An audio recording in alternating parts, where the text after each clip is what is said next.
Hi, welcome everyone to our last of the three cybersecurity webinars. We'll be getting started in just a moment, just waiting for some more people to join, and we'll get started momentarily.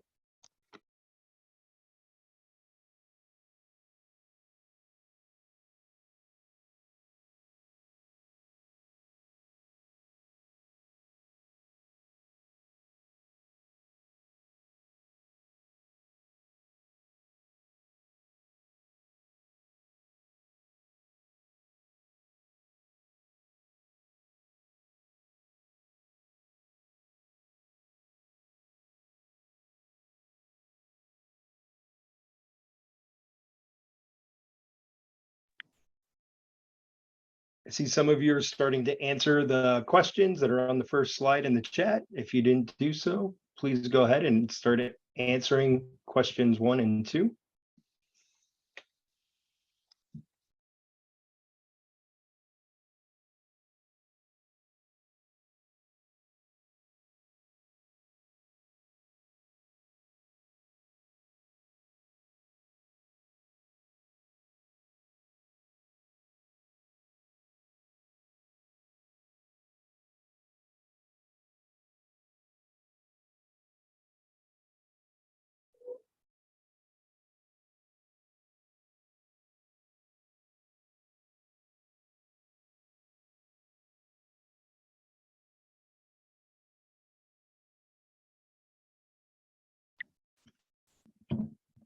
All right, getting some great answers coming into the chat.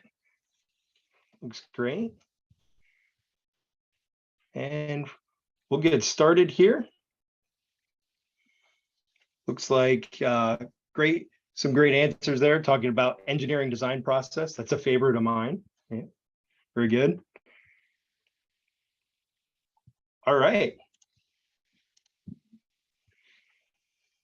So welcome. I would like to introduce myself. My name is Brad Fessler. I am a content and professional development manager here at Sphero. And our host tonight is Dr. Pauline Mosley. She is our cybersecurity expert. So Pauline, take it away. Okay, thank you so much for that warm introduction, Brad, and welcome back to our last and final session this evening. I've been looking at some of the answers running in the chat, and it is just amazing. So we're going to get started. So you can please advance the next slide. Please, we're going to answer that question is exactly where do you start? Where do you start? You have to teach cybersecurity. So where do you start? So tonight we're going to be talking about using Bolt in the classroom, after school, various camps, workshops, and beyond. Next slide, please. Thank you. So our agenda for tonight is really we're going to discuss 3 things. First, we want to share with you Bolt as a pedagogical tool that you can use to cultivate critical thinking and problem solving. I saw a lot of you put into the chat about problem solving. We're going to talk about that. The second thing we're going to talk about this evening is how Bolt curriculum designs can appease diverse learners. There's so many different types of students, so many different ways they learn, and Bolt has the elasticity to address various curriculum designs and thereby meeting the needs of the diverse learners and diverse audiences. The last thing I want to share with you, which is most exciting, is that we have some preliminary data here at our university where we are starting to see emerging trends that when you layer Bolt with cyber lessons, it does improve student comprehension of cybersecurity topics. We find this very exciting, and we're going to further do more research on it. So let's get started. Let's move into our next slide, please. Thank you. So the first is, well, how do you start? There's so many different models, but the 4 models we're going to talk about is, as some of you already know, problem-based learning, which is where you give a problem, one problem, right, to the students. They work in teams and they try to find a solution. So that's one way of teaching. Another way is what we call CRL, which is cooperative robotic learning. This is a little different because in this particular learning environment, each student in the team is given a specific task, and they have to learn how to correlate the synergy of those tasks, work with them together to actually achieve a goal and accomplish an objective of whatever the robotic technology that they're using. The next slide, please. The other types of models that you have is ALC, which is what we call active learning classroom. And in this particular learning environment, students analyze the best, they're looking at a problem, but what's distinguishes ALC from problem-based learning is that in the active learning classroom, students are looking for the optimum solution, a solution that is most efficient. So it brings about a discussion, it brings about them doing discovery of concepts and challenging various methodologies and various solutions to come up with the best practice, the most efficient. So this is a really dynamic model. I like that model a lot. And then the last is the traditional approach, which we call learner-centered classroom, where students just work by themselves at their own pace and their own patterns, and they learn a particular on their own with, of course, the teacher interacting. And then, of course, there are variants and combinations of these models. So the next slide. So that's the first step, is I wanted to just explain the different models, and I've worked with all these different models since 2015. And like you, I didn't really know where to start in teaching cybersecurity or even how to begin. I was looking for a technology that could illustrate and demonstrate the concepts, because some of the concepts in cybersecurity are very abstract. Like we have modularization, and we have abstraction, and we have big terms that were coming up hopefully in the next workshops to come, or the CIA triad. So in 2015, my team and my colleagues, we started experimenting with Arduino and C-Perch and Lego Mindstorms and drones and WeDo and all different types, trying to see if we could do this. And we worked with various populations. We worked with all girls, we worked with co-ed, we worked with after-school programs, all different populations, trying to come up and see if we could come up with a solution. And it wasn't until 2021 that I luckily stumbled across Bolt, and everything changed for me. Next slide, please. So again, these are some pictures of the students working, all girls team, a swag building C-Perch, trying to teach them cybersecurity. And it was good, but it wasn't the most optimum practice of imparting cybersecurity. Next slide, please. I'm going to move through some of these fast because I really was a lot to get through a lot of information. One of my partners was the U.S. Navy. They came. Again, my colleague is to my left, Dr. Chen, who also worked with this curriculum in trying to do cybersecurity in the Gen Cyber Grant. Next slide, please. And we had a scenario, those are the Navy men that said we lost our codes, that the university was hacked and the codes were in the pond. Next slide, please. And we needed the students to figure this out. And these were the teams of the students. Next slide, please. So it was a lot of fun. It was very engaging. They had this challenge and the codes. We used our Olympic-sized pool on campus, and they had to build and find. And it was great. But what we noticed was we spent a lot of time just constructing the rover, which is a remote operated vehicle. Next slide, please. So it wasn't until Bolt to the rescue came and really shed a lot of light on the pedagogy of how we teach cybersecurity. Next slide, please. So again, how might you teach cybersecurity to 75 high school students in 2 hours? And this was a challenge that we were asked to do. So my colleague, Lee Chow, and I, next slide, please, we came up with something called, again, Bolt to the Rescue. We decided to come up with various curriculum designs that are using Bolt. And that's what I'm going to show you.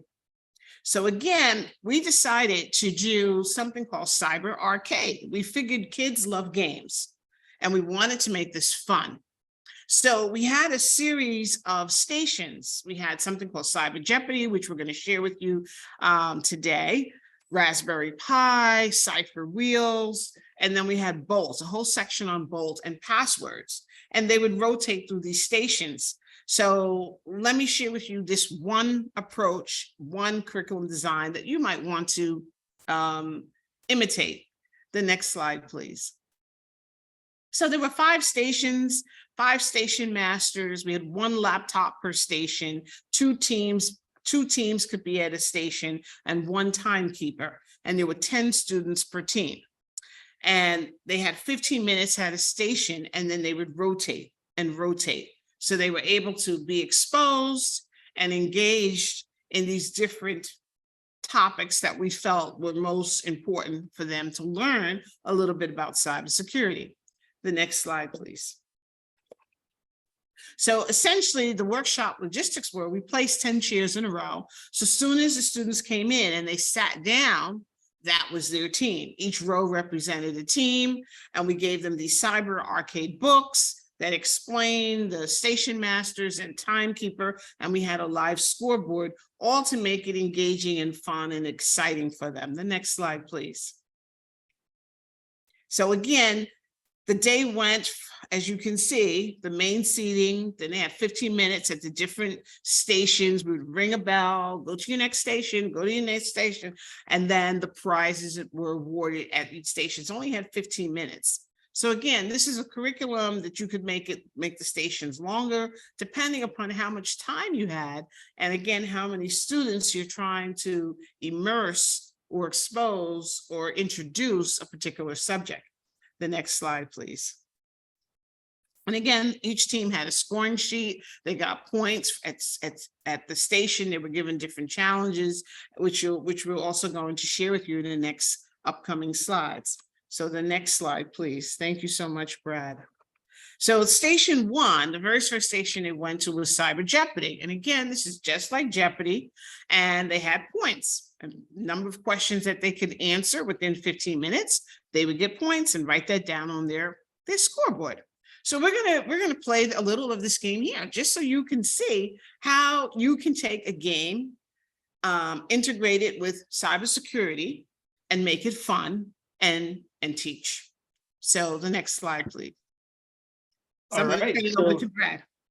So taking a look at the Cyber Jeopardy here. So we'll take a look at first at cybersecurity for 200.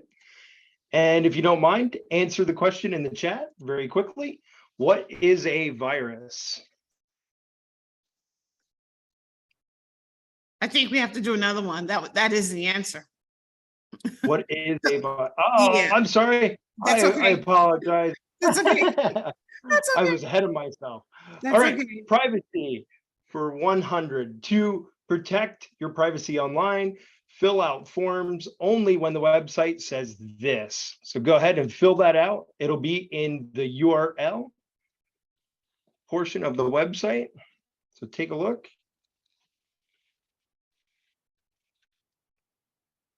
Getting a couple answers coming in. Mm-hmm. Yeah. We're looking for HTTPS. That's a combination of Hypertext Terminal Protocol, or HTTP, and SSL. And we'll do one more, and we'll take a look at the first principles here. So summarizing or explaining in a way that can be easily understood. How can we define that?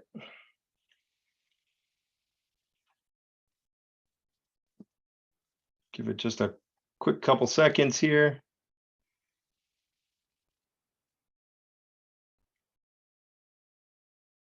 Got a couple answers, and we do have one correct answer in there. Great job.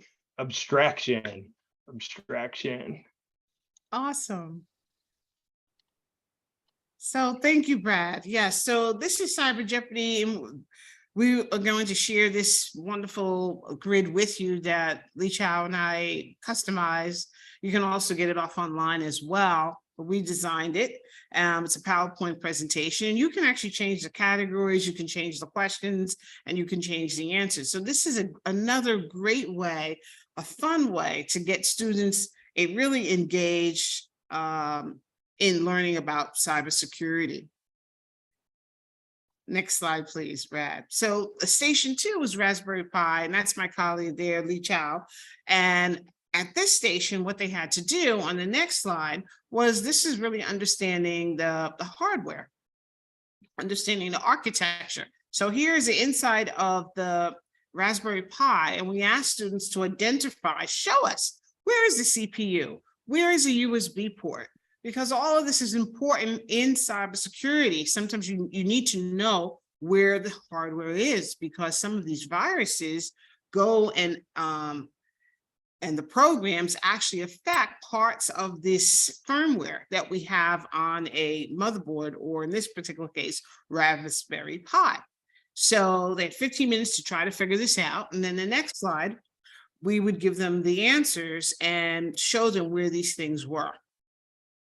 So this is from another aspect of doing. So this is an excellent tool to introduce students to. Sorry, my screen went off again. So I'm in a timed classroom. Sorry about that. So this is an excellent slide that can introduce students to hardware. Okay, and we'll come back to this. I know I'm moving through the slides rather fast, is because we have a lot of material we wish to share with you this evening, and we'll make sure that these slides are available for you for future reference. So please, let's move to the next slide. So how do you teach and engage all types of students? Just take a minute and just drop some things into the chat, because we want to talk about this next. This is an important challenge that all of us, as administrators, educators, whatever hat you wear, if you're working with students, how do you teach and how do you engage? The worst challenge a teacher can have is having a disengaged student, or some students sitting in your classroom or in your workshop and they've checked out. So yes, I see differentiated learning, I see games, multiple ways, hands-on activities. These are all fantastic ideas.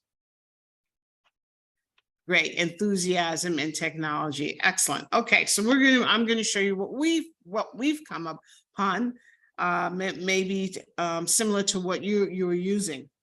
So how do you teach cybersecurity to 200 kids in after-school program or summer camp? We're forced to move our camp in a virtual setting due to the pandemic, and we've used the Bolt, and we've also used it in person. And we have found, our team has found, and very excited, because it's been very easy to create lessons and engage students with Bolt as opposed to some of the other technologies. And I'm going to share with you why. And the next slide, please.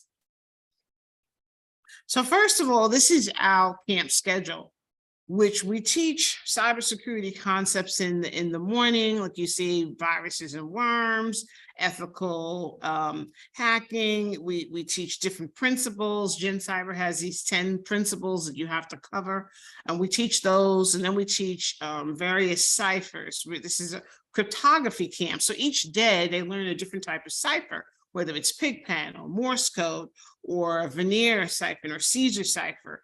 And with the Bolt, we are able to demonstrate all the different ciphers, all the different types of principles, and we don't have to spend a lot of time on building like we would normally do with Lego Mindstorms or some of the other technologies that require either building or they require programming. If you teach Python, then you have to teach at least, get everybody up to an aptitude where you actually could then apply the actual concept of cybersecurity. With Bolt, as soon as you get your box, you're out, take it right out of the box, you're ready to go.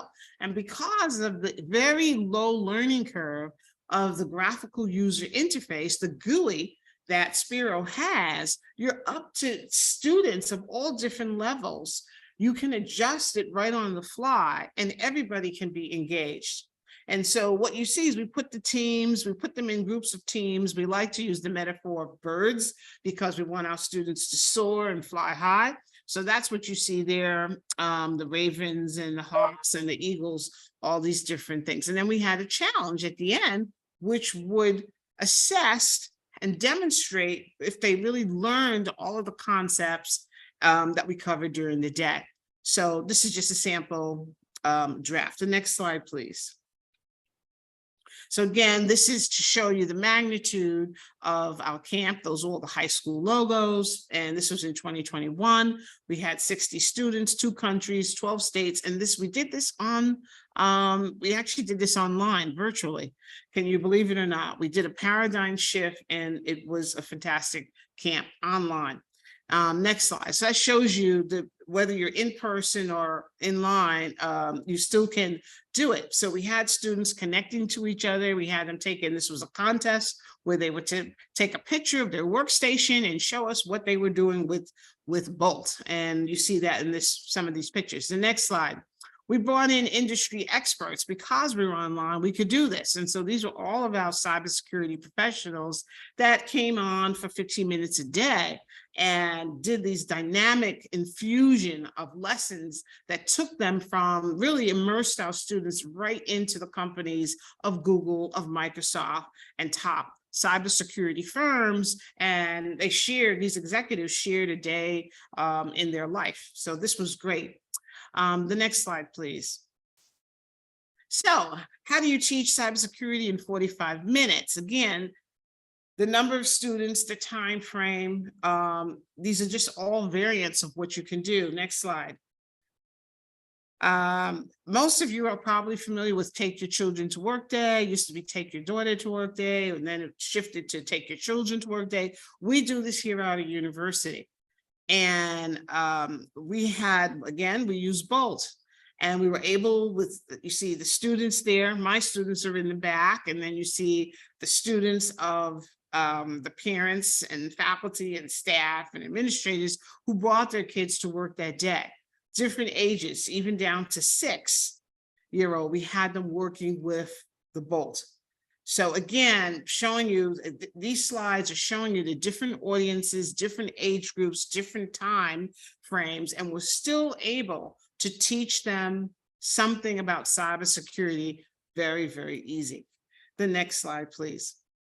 So what are the benefits? What we have learned from running all these different variations of workshops is that with Bolt, like I said, there's no building or assembly required. It's right out of the box to teaching. It has the GUI interface, and it comes with programs that you can use. The hands-on demonstration to cultivate the problem solving and for them to think critically. There's a very easy physical lab setup. Actually, there's no hardware. It's just connecting it either to your phone or to a tablet or to a computer. The installation works on we've tried it on PC, Mac, tablets, an array of phones. And what I love most is that the learning curve is flat. It's a very, very flat learning curve. It's not like Lego Mindstorms where you get your kit and you have over 500 pieces and you're figuring out, okay, what am I doing with these pieces? What is the brick and what do I do? Or it's like C-Perch where there's soldering and drilling and there's a learning curve. There's a very, very low learning curve on this. I see there's a question here. Can you use Chromebooks for Bolt? I'll defer that to Brad. Yeah, absolutely you can. We support Androids, which includes Chrome OS. Great question. Thank you. So what we've learned from this with these tools is that we're teaching with Bolt, not about learning Bolt. there's a big difference, because many times before you can teach a concept, you first have to teach students how to use that tool and how to acclimate the tool. But with this, because the learning curve is so flat, you can really jump right into teaching the lessons. So let's move to the next slide, please. Thank you so much, Brad.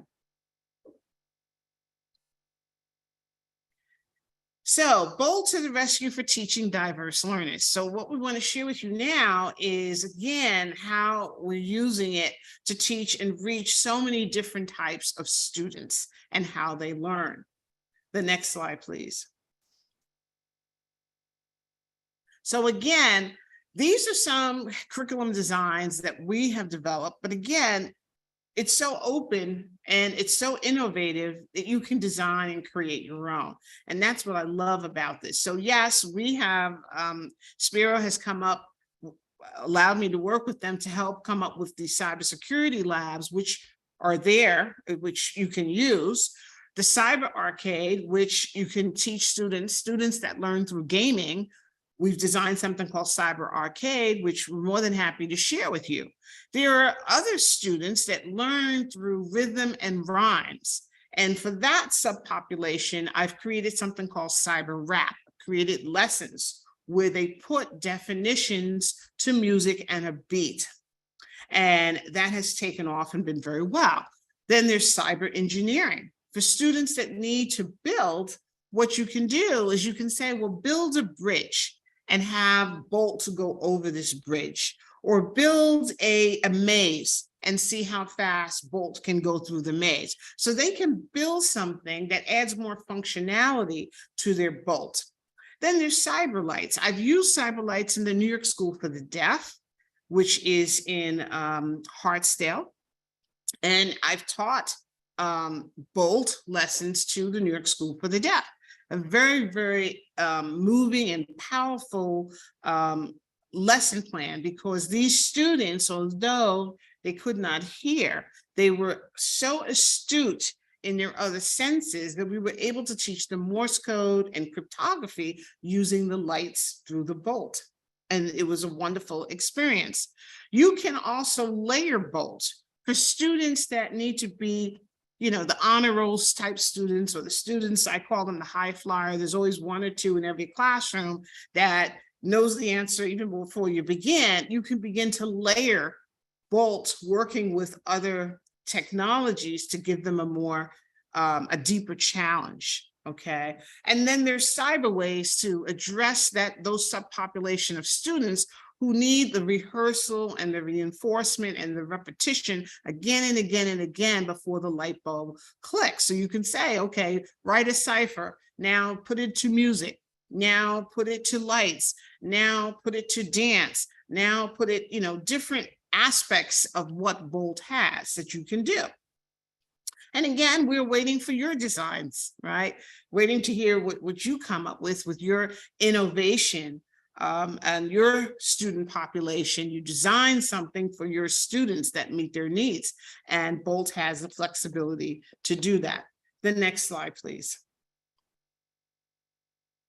So again, this is just a sampling of our diversity profile to show you we've worked with all different types of student populations, students with various learning challenges. This tool can be adapted to teach them. This is a tool that can reach and teach every student, regardless of what their learning challenges or even their learning aptitude. If they're on the chart, off the chart, wherever they are, we can use this tool to engage them and to promote problem solving and critical thinking. The next slide, please. So how do you know if students have really comprehended your lesson? That's, you know, a question every teacher asks herself or himself is, how do I really know if my lesson got over, right? The next slide, please. So Bolt, like I said, we're going to share with you some preliminary emerging data that we have, that we're hoping to write an article on this in the next year or two to really affirm that when you use bulks in the proper way, in proper conditions and learning environments, it does improve student comprehension. The next slide, please. So these are preliminary results, and we're basing this off of the other camps that I ran, where we used other technologies and we gave them the same survey. And what you'll notice here is in the first one, we said, did this camp help you understand your risk to online security? And when we asked this question with the other types of robotic methodologies and the way we were teaching it, we would get 60, maybe 70%, which is great. But here we're getting 90%, right? Or they say, I feel better. I feel I better know how to protect my online security. Again, it's 80%. The camp helped me to understand risk to other people's security. So we have strongly agree and agree. We put that together. That's almost 88%. So we are going to be giving the survey again in person again to see if these numbers are consistent.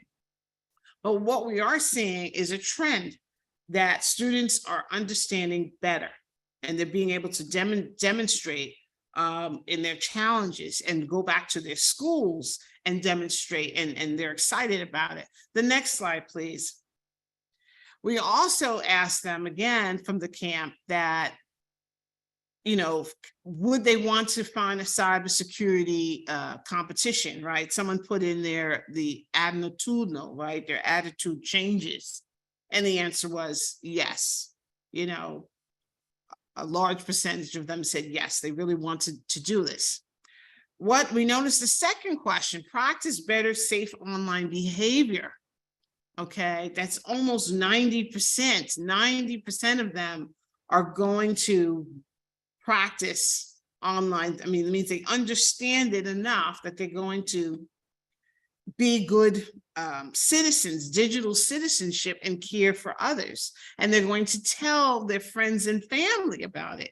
So this is, we're very excited about. Again, this was just one camp that we ran, so we can't, we don't have enough data, but we're going to run it again and again.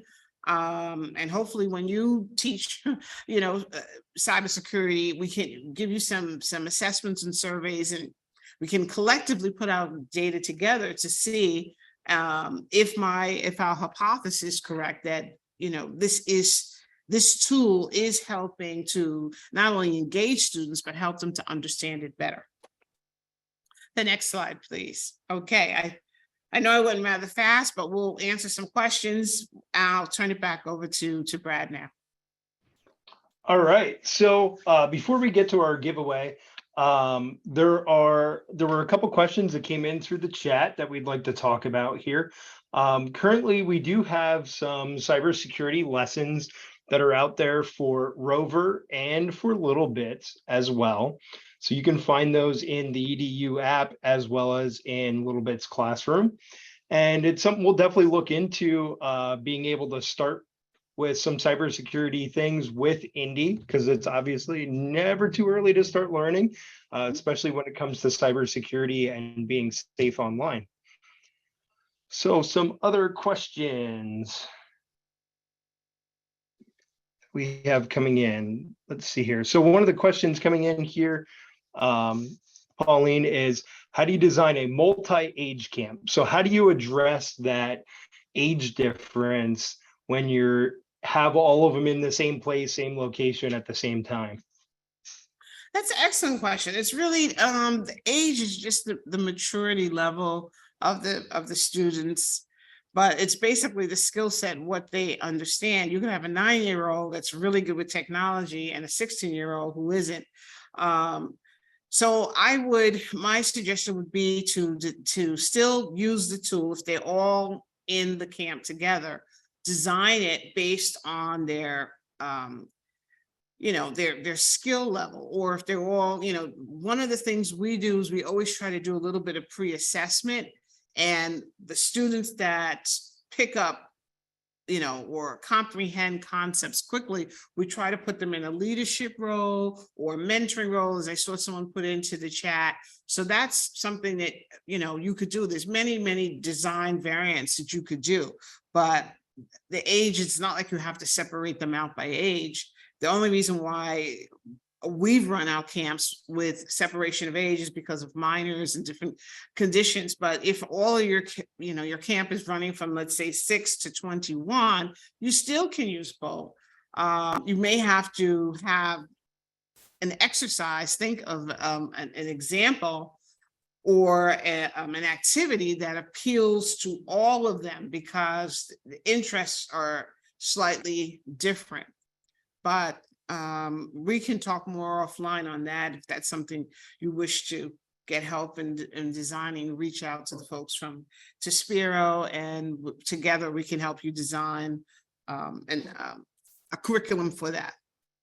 All right, Pauline, we have a couple other questions that have come in through the chat here.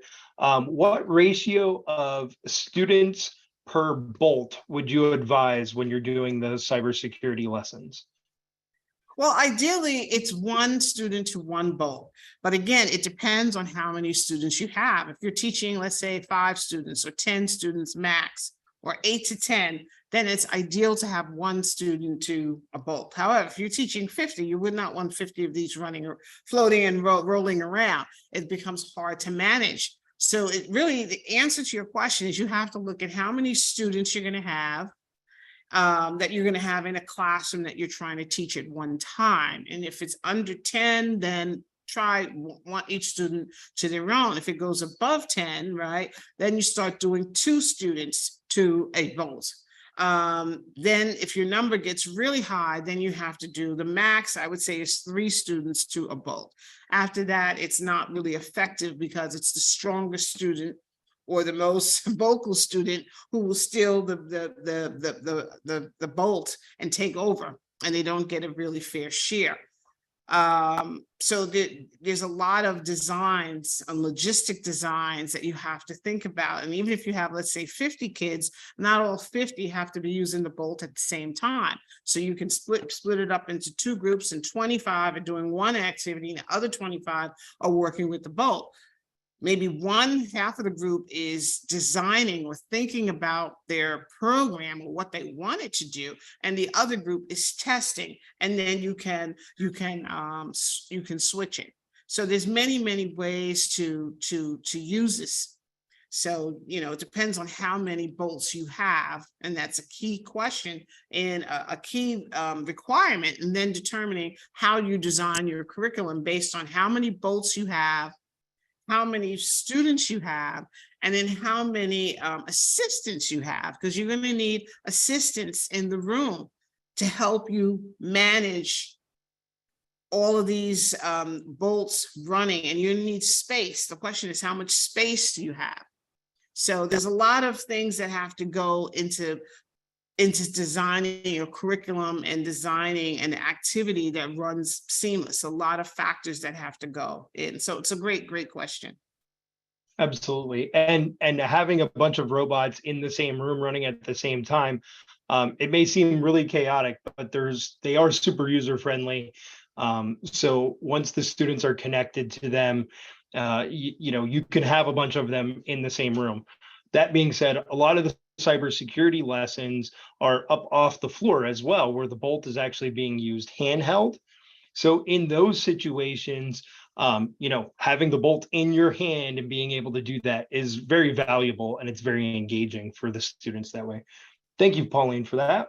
One more question that we have in here is, when we were looking at your camps, what would your recommendation on time be for these? So like, how many hours a day, how many days?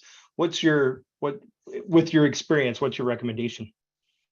Well, we run a camp that runs from 9 a.m. in the morning to 3. You saw the schedule there. We run from 9 to 3. And we try to do the hands-on in the afternoon, to keep them more engaged. And in the morning, it's all hands-on, but in the morning, they're more, we try to teach more the concepts in a very fun, everything is an activity. There's no sit-down lecture, everything is an activity. But then in the afternoon, they have to actually, demonstrate what they learn in the morning using through Bolt. So again, the 9 to 3 is great for high school students. Again, it depends on the age of the student. If you're dealing with middle school students, again, we run our camp for 1 week. It's a 1 week intense camp that we run. We're looking at running an all girls camp from 5th to 8th grade. So we're just thinking about designing that. I'm working with South Dakota because they run a cyber her camp. So we're looking at different models and the best way and best practices on how to do that. So yes, and so if you have questions on how to design a camp, again, you could just reach out to me. I'll be more than happy to help you design a camp and consider some variations and best practices on how to design a camp using Bolt based on your space, based on the students, based on their age, based on the logistics. All right, so one last question that popped into the chat here that came up, which I think I can handle this one. In pairing bolts, do you have a way of renaming the bolt's alias name? Currently, there's no way to rename the ID on the bolt, but we promote using what we call the Harry Potter method, right? So the Harry Potter method is where the robot chooses you, you don't get to choose the robot. So what we recommend is one at a time, your students open up the Sphero EDU app, search for the robots, take the top one that's on the list. And once they take the top one that's on the list, they'll see it light up in the case, grab that robot is now theirs. If you're going to be sitting with them for a long period of time where the robot might time out or you're going to put it back on the charger, you can either repeat the process, or once you're connected, in the top right corner of the app, you can actually see the ID of the robot and either have the students even take a screenshot of that on their device or write that SB number down. That's the ID number. And they can reconnect to that robot so they're not accidentally connecting to a robot that's in someone else's hands. So that's kind of what we recommend for managing that workflow. All right, we are down to a minute left. So we have our giveaway, and our giveaway that was selected here is Tina Ply. Tina, congratulations. And I believe we have your contact information already to get that sent out to you very soon. All right. Congratulations, Tina. Yeah, all right. Thank you very much, Pauline. This was great over the last 3 sessions. We really appreciate you sharing your experience and your expertise with us over these last 3 evenings, and really appreciate everyone coming out and joining us, and have a great night, everyone. Thank you. Bye. Bye, Brad. Thank you so much. Have a good night, everyone. Take care. Bye-bye.